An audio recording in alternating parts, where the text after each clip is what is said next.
Welcome back to Spending Time at Papa's Barn. Today I want to talk about a little project I started, and I've already done 2 of them, and I'm going to do the 3rd one. I bought the LED light package for my tractor. I did not buy the guards for it. I bumped them a couple of times, and I thought nothing about it, but you know what? I started thinking about just the cost of these lights alone is pretty expensive. So I designed and made a couple of guards, but I'm going to take you through how I made one, going to make the last one. The last one is going to be my rear PTO light. It's very simple. I went ahead and cut out my 11 gauge material and the little bracket I'm going to use. Now remember, being in high school, you guys always, in math class, we talked about pie, and I was always thinking about apple pie, cherry pie. Well, today we're going to use pie. So what you need to figure out is the diameter of the guard you want to make over your light to protect it. And you want to include the bracket to hold it inside.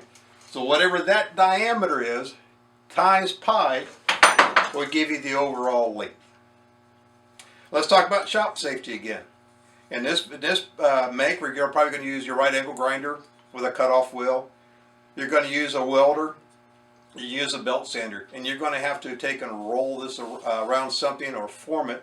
So you're going to have to use a hammer. So you're maybe wanting to have gloves. You may be wanting to have hearing protection, definitely safety glasses. You know, this is something you can do at home. The only thing a lot of you may or may not have at home is a welder. And if you probably know a friend that have one, so you can do all the prep work and take it to your friend's house. So let me go ahead and let me take and show you how I bent this. The first thing we're going to do, we're going to have these ends to touch each other. Now you can actually start by hand, and I'm wearing my gloves because I don't want something to accidentally cut me. And you can start rolling it with your hand. Just take your time. I mean, it's not a lot of work.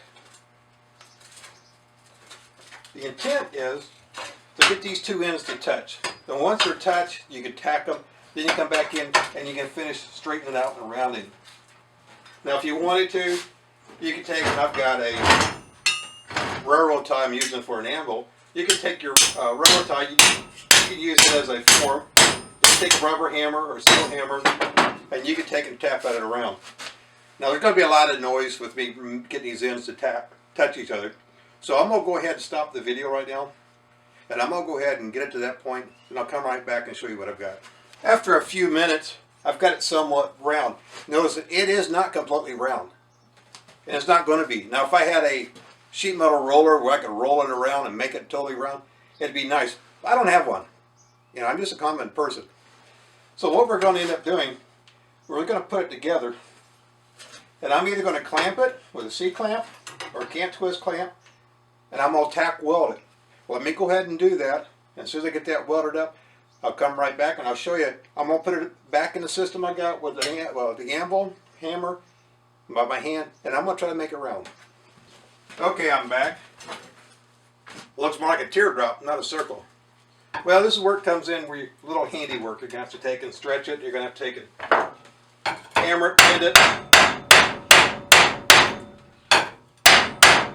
start forming it around a mandrel, whatever you got to make it round. Let me go ahead and do some handwork with it, and I'll turn you back on and let you see what I've got. All right, with a few minutes with a hammer, doesn't look like a teardrop no more.